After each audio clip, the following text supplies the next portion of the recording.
Well, hello everyone, and welcome to this first in a series of 11 videos on the subject for my book, Bringing Up Boys. It is a delightful topic and one that I have gotten so excited about. We're going to talk about raising boys. We're going to talk about the whole parenting experience and what the characteristics of boys are. They are a breed apart. Have you noticed that? Have you noticed that boys are very different from girls? Tell me you've noticed that. Yeah, okay. I have been getting absolutely delightful stories from parents. They're just coming in from everywhere now that this book has come out. And I just love it. I read every one of them I can. One mother wrote me just the other day and said that she has a 4-year-old son. And he went to a market with his dad. And here's this little boy down here, and he was standing in line, and they were waiting to pay for whatever they'd bought. And they were standing behind a very large woman with a construction hat on. And I probably shouldn't tell you this, but he was nervous about being overshadowed by her, and he was standing there, and suddenly her cell phone rang. And she starts looking around for it, and this little boy shouts out in a voice that everybody heard, "Watch out, Dad, she's backing up." Does that sound like a boy? They're just such wonderful stories. Bob Garner, who's in the truck today, in the video truck, told me the other day, I mean, everybody's got a boy story. I'd love to hear yours, but everybody has one. And he was telling me about when he was about 10 years old. He loved to tinker with things, and he found a weather balloon and was excited about this, had these dials and things on the bottom, still had some helium in it. And so he took it home, and he was messing with it, took it out to his workbench, and he tied it onto his bicycle while he got something from the workbench, turned around, and it was gone. And he looked around for his bicycle, and he was gone. And then he saw the thing going up over the rooftop. He never saw it again. And on the other side of town, there was a little boy praying for a bicycle. And it came falling out of the sky, I guess, but he never knew what happened to him. But this is the way boys are. And, you know, just keeping them alive can be a problem. Was that a challenge for you? It was a big problem for us with our son, Ryan. I mean, he was a hazard on wheels. When he was 4 years old, he was running through the backyard with his eyes shut. Now, does that tell you anything about him? And he was trucking along, and he tripped, and he fell into a metal plant with the staves sticking up like this. And he fell into this thing, and it caught him right there, and it just laid the bone open. And just blood went everywhere. If he had fallen with a little different trajectory, it would have gone clear to his brain. But he hit right here. So off we went to the emergency hospital again, where Ryan knew the doctors and the nurses and the orderlies and everybody else because he was a regular customer there. I think they even had a room in the emergency hospital dedicated to Ryan because he had been there so many times. Now, I couldn't complain about Ryan much because I experienced pretty much the same thing. When I was about 10 years old, I was absolutely enamored with Tarzan.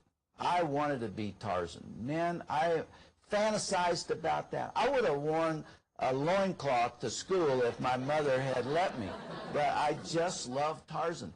And so one day, when I was alone with my great-grandmother, there was nobody else around. I climbed up in a pear tree, and I took a rope with me, and I tied the rope on that limb. It was at least 10 or 12 feet high. I don't know. It seemed like a long way up there to me. And I was going to swing like Tarzan, you know. That made all the sense in the world to me. And so I tied that thing on, and I got ready to leap. I made one miscalculation. The distance from the limb to the ground was shorter than the length of the rope. And so I let go, and I took off. I waited for that rope to catch me, and all the way down I'm thinking, something isn't right here. Man, I hit flat on my back. I knocked all the air out of the state of Oklahoma, and I couldn't breathe. I really thought I was dying. And my great-grandmother came out, and she was really shook, and she managed to get me into the house and got me into bed. I stayed there about 2 hours, and I was up and gone. You know, it's just no big deal. It's just another day in the life of a boy. And that's the way boys are. Now, it must be a generational thing, because my father was like that. And he's told me many stories about his childhood. When he was about 7 or 8, somebody dared him to crawl through a block-long black pipe. And he could only see a tiny speck of light at the other end. And they dared him. What could he do? So he crawled into that thing. And it was just wide enough for his shoulders. And he got halfway in the middle of that block and got stuck. Now, look at the mess that kid is in. I mean, even if anybody knew where he was, they couldn't have gotten to him, because no bigger person could have gotten in there.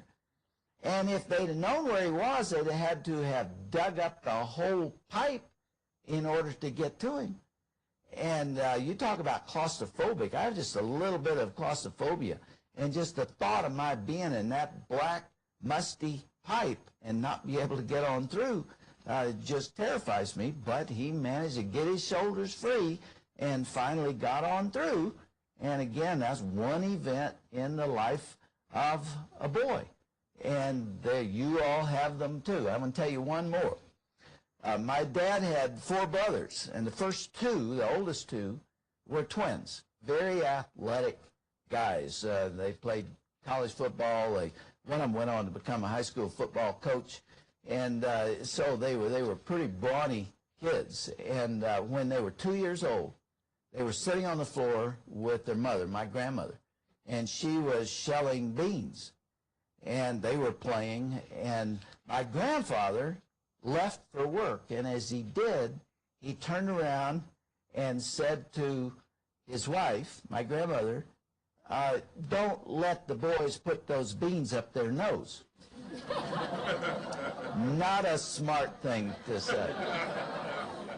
And as soon as he left, those boys jammed beans up their nose and into their sinuses and just jammed them.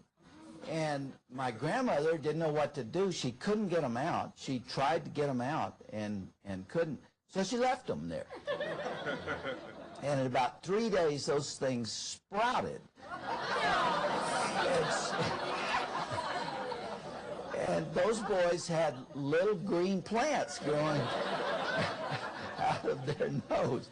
She took them to a doctor, and the guy worked feverishly to try to cut those beans out of there one piece at a time. But again, this is just part of the experience of being a boy. Now, we all know that. Parents have known for generations that boys are different than girls. That's hardly a new idea. I mean, for 5,000 years we've understood that. There's been no debate about it. In fact, there used to be a little poem. You remember the poem? That said, what are girls made out of? What?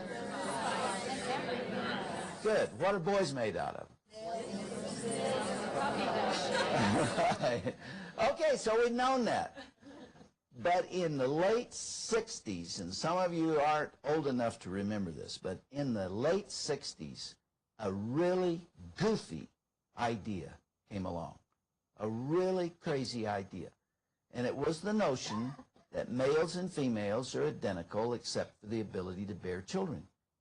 And that boys and girls are different only to the degree to which they've been raised differently. Any of you all remember that? It was called the unisex movement, and it was a brand new idea, and everybody got excited about it. Everybody was talking about it. The media loved it and ran with it, and that was everywhere for a good period of time. In fact, it lasted nearly 20 years before it had run its course. Phil Donahue used to be on TV every day, and he talked about this over and over and over again, about how males and females were the same. They were not different. And his girlfriend and later his wife, Marlo Thomas, wrote a book called Free to Be, You and Me. And that book was a compendium of sex role reversals, showing that boys needed to be more like girls and girls more like boys. And that went on to be the #1 bestseller on the New York Times list. I mean, this was everywhere. And just about that time, there was a new development in that movement. And it was that people began to tell parents how to raise their children. Gloria Steinem at that time said, parents need to have the courage to raise their boys more like girls. I wonder if anybody remembers that but me. And Germaine Greer, who wrote a book called The Female Eunuch, told mothers that they must not nurture and hug and kiss their little girls because they would handicap them for life if they made them feminine, and they had to make the girls more like boys and the boys more like girls. And there was a politically correct component to this. This was done for a reason. It was done because some people apparently felt that women were being handicapped, and what we need to do is get rid of those differences, and then you wouldn't have those biases that were perceived. And so this is what took place. Then the feminists who were pushing this idea began putting great pressure on toy manufacturers so that they were led to believe that boys and girls' toys should be the same and that they should not be segregated at all. In fact, at that time, I received a phone call from an attorney for Save On Drugs, which is a large drug chain in Southern California. And they were being sued on behalf of 4 little girls by a feminist lawyer by the name of Gloria Allred. I saw her on television yesterday, so she's still out there. But she had charged Save On Drugs with damaging psychologically these 4 children, and permanently so, because they put a sign above one section saying toys for boys and the other section saying toys for girls. And they got a psychiatrist to say that these girls would never be the same for that. I mean, nobody explained why in the world that the parents just didn't take them to another store or something. But they sued Save On Drugs, and they asked for my help in testifying on behalf of Save On. Well, Save On caved. And that's what happened in those days. They caved in, and so they put all the toys together, and it stayed that way for many years. And other toy manufacturers did the same thing. Now, Christina Hoff Sommers has written a book called The Attack on Boys. And she talked about this and how incredible it was that the toy manufacturers knew that this was not right, but they didn't have the courage to stand against this pressure. And Hasbro Toys made a dollhouse for both boys and girls. It's made out of plastic, and this was designed for both. Now, it made sense to Hasbro because then they sell twice as many units if they can get both boys and girls to play with them. Well, it worked out a little differently than they expected. The girls played with the playhouse the way girls have always played with playhouses. They arranged the furniture like their moms had done, and the men and women got married and they had babies, and they did those kind of things. The boys dealt with them a little differently. The boys catapulted the baby carriage off the roof and messed up the game for the girls completely. And so they were back to the drawing boards again because, in fact, believe it or not, boys and girls like different things because they are different. Now, listen carefully to something I'm going to say to you here. I wonder why nobody else has said that. I've never seen anybody say it. I wonder why the media hasn't said it. When you think about it, the people who were behind this movement and telling parents how to raise their kids, and not just telling them, but insisting that they raise them a certain way, were not married, were not mothers, had never raised kids, didn't like men, and had no academic training whatsoever, and had no basis on which to tell parents how to raise kids. And yet they influenced a whole generation of parents. And about everything else. Education, schools. Schools are still influenced by this. There's still those out there who think men are kind of goofy, and so we need to fix boys while we can. So there is this effort to make boys more like girls. It influences television. It influences the media. And so there has been this culture-wide effort to implement this simple idea that boys and girls are identical except for the ability to bear children.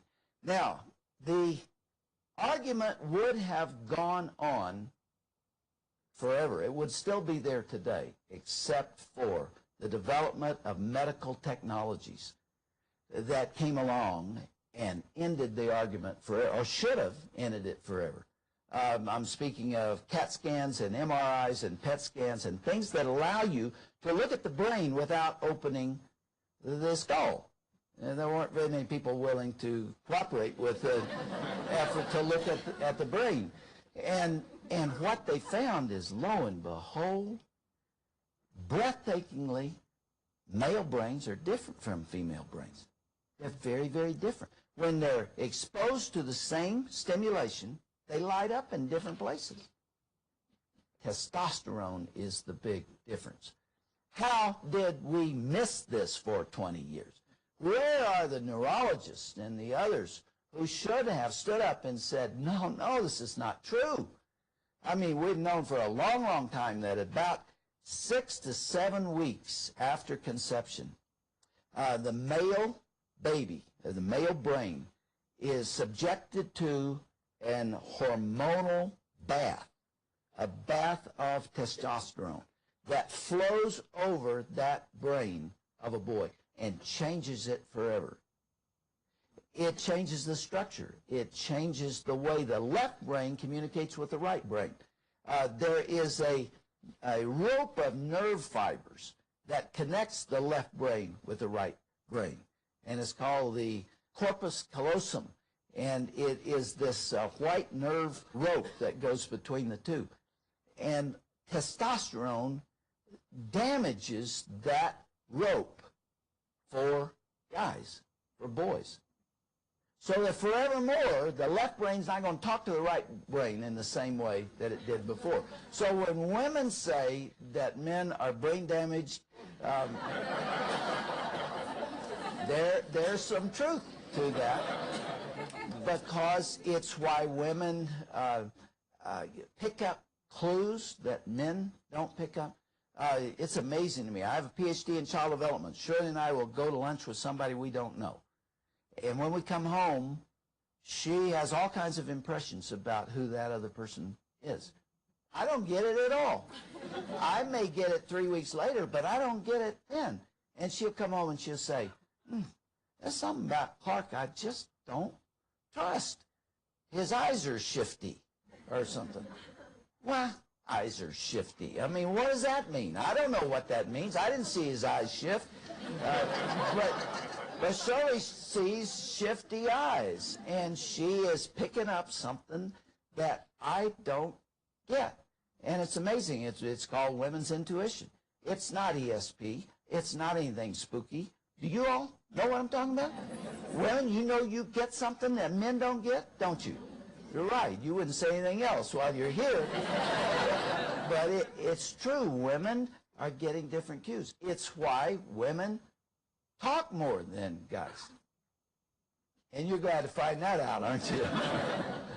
You do know that women talk more than guys. It is amazing to me, the difference. I mean, women are frustrated by guys and have been for 5,000 years because they won't talk to them. And guys just don't have as many words. I mean, at six years of age, a girl is about 6 months ahead of a guy in terms of language development.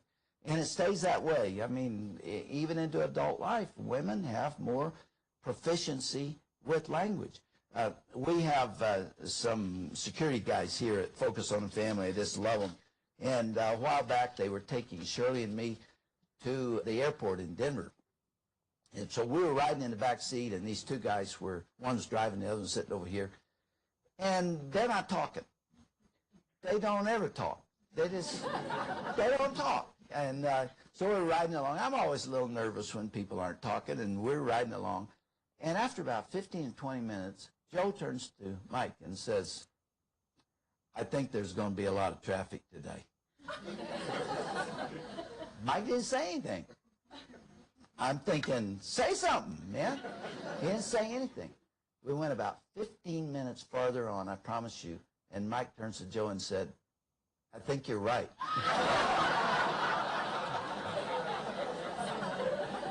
It's the difference between males and females. It also explains why men don't hear everything that's going on around them. Yeah, look at this. I bet you've been on this case about that. So guys have the ability, if you want to call it ability, we have the ability not to listen to what we don't want to hear. You know, there's all this going on around us, and it's not an insult. They just, if they're not interested in it, they don't have to hear it. Women are very, very different. Shirley and I just each wrote a book, and mine was Bringing Up Boys, and hers was Certain Peace in Uncertain Times. And when she writes, it has to be absolutely quiet. She didn't want any distraction, no confusion. She really wants to be alone during that time because she can't think if something else is going on around her. I like to have the television set on while I write. You know, I don't really do both at the same time, but I have the ability not to listen to the TV till I want to hear it. And then I can watch a replay of a football game or something and not have to be interfered with when I don't want to hear it. Guys are like that, and women are not. It is a difference because of the way the brain is structured.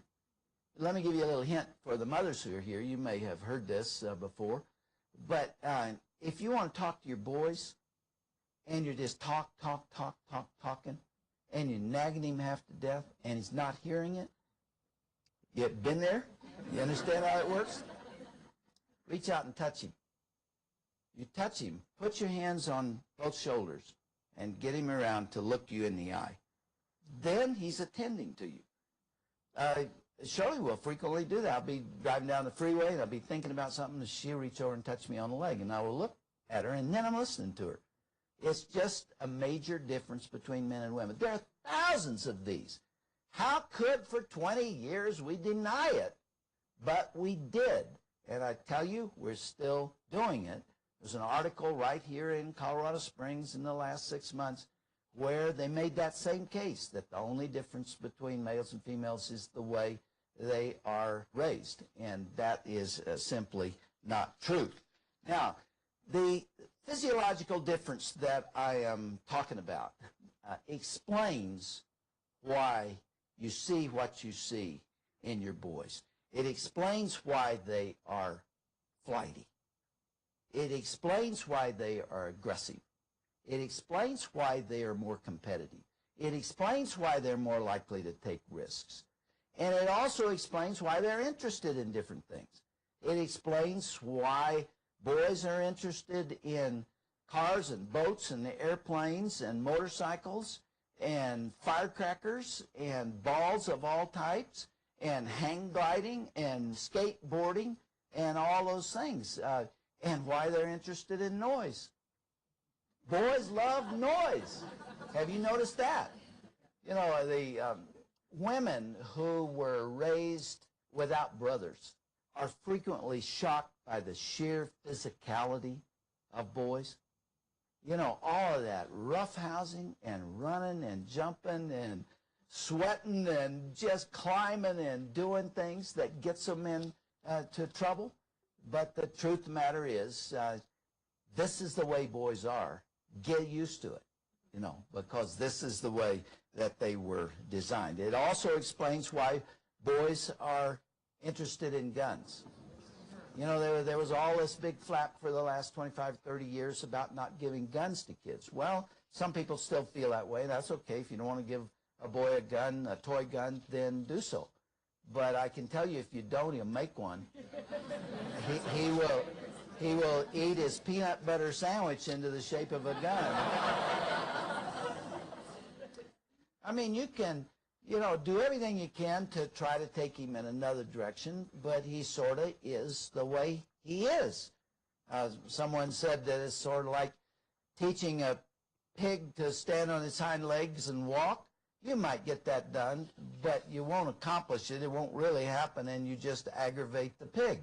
You know, that's really to try to change all of these characteristics of boys and make them more like girls will mess them up, and it really won't accomplish what you set out to do because they are designed that way. Now, this is a very important question that I want to ask you all. Is masculinity good or is it bad? Is it right or is it wrong? Are boys biologically defective?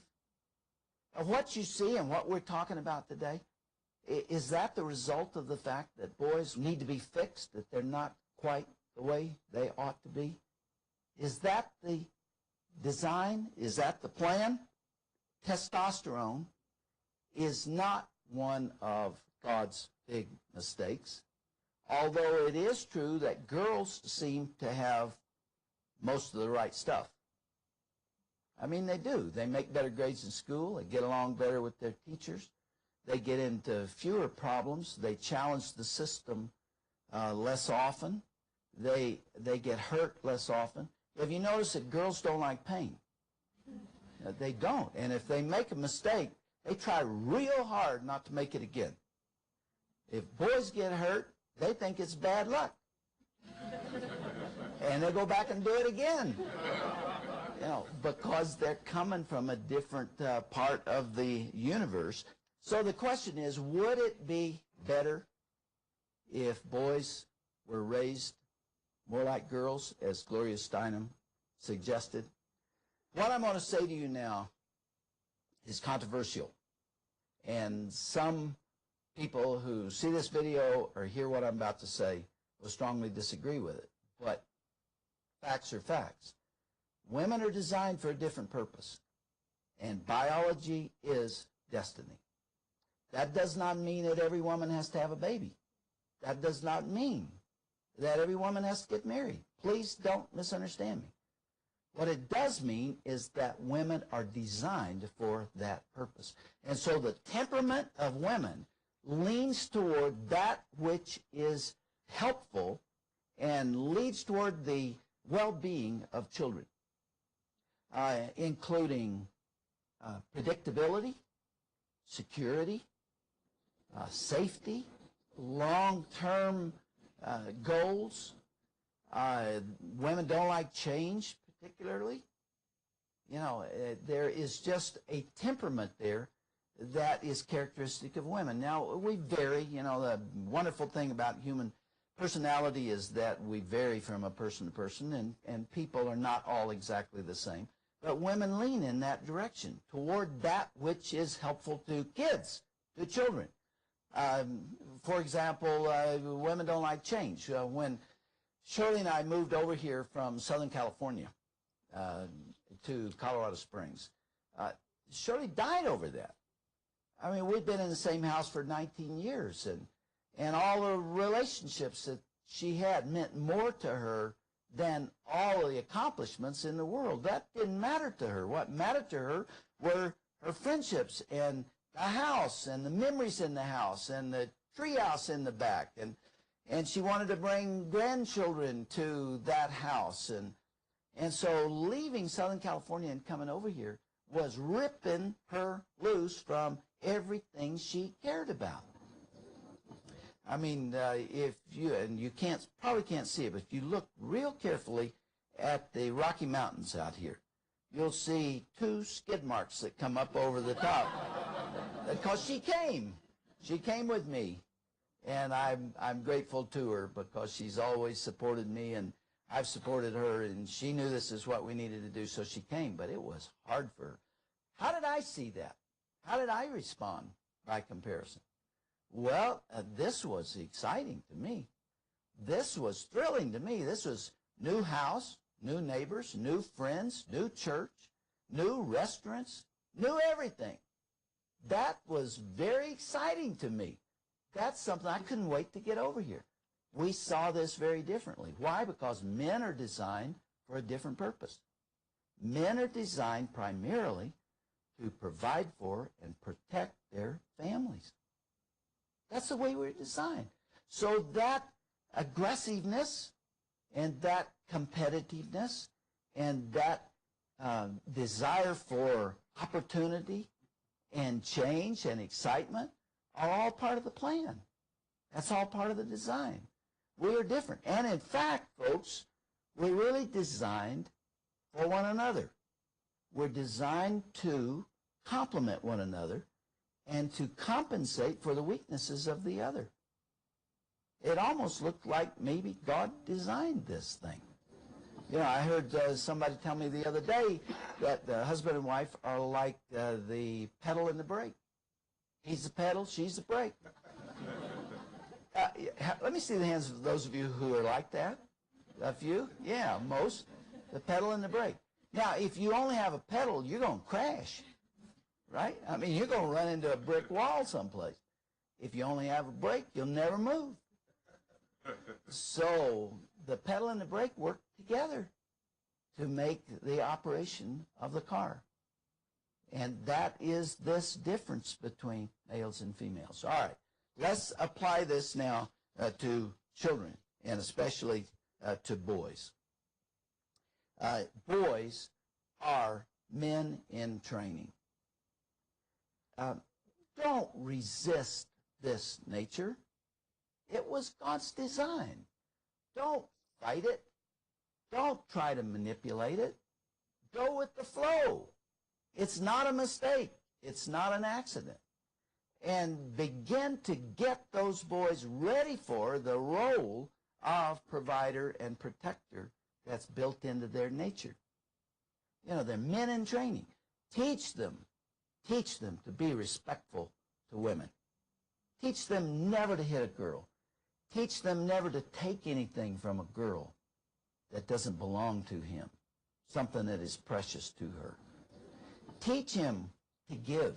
Teach him to be a person of self-control. Teach him to be loyal. Teach him to be honest. Teach him to care for others. Teach him self-discipline. You just don't let this aggressiveness run wild. You have to civilize it. You have to shape it. You have to mold it. And that is your primary responsibility with boys. And teach them reverence for God and for his principles. That's the responsibility we have, not to make them like girls and not to resent the fact that they are not quiet and cooperative and easygoing. Yeah, they are sometimes harder to raise. Not always. Sometimes girls can be hard to raise too. But boys are typically harder to raise. Go with that. Accept it. It's the way boys are. And we're going to be talking about that in the next 10 videos. And we're going to get into a lot of the details, the how-tos of it. And I do hope that you all will be with us as we do so. And especially to those who are watching on video, there's some good stuff coming. Stay with us, will you?